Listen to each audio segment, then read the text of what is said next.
Mass education channel. ఈరోజు మనము important 2 problem TG టెట్కి సంబంధించినటువంటి మ్యాథ్స్లో ఇంపార్టెంట్ 2 ప్రాబ్లమ్స్ చూద్దాము. Write the formula to find the simple interest and explain the terms.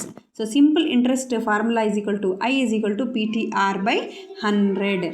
So P is equal to principal, P is equal to principal, T is equal to time, R is equal to rate of interest. So PTR by simple interest I is equal to PTR by 100 formula.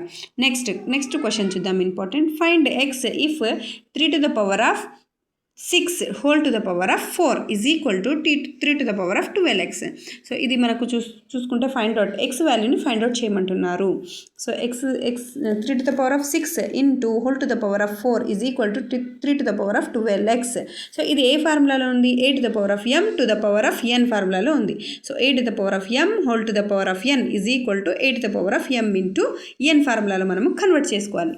So 3 to the power of 6 into 4 అంటే m into n రాసుకున్నాం కదా. So as it is 6 into 4 is equal to 3 to the power of 12x as it is రాసుకోవచ్చు. ఇక్కడ చూడండి, భూములు సమానం కాబట్టి వాటి యొక్క ఘాతాంకాలు కూడా సమానం చేసుకోవచ్చు.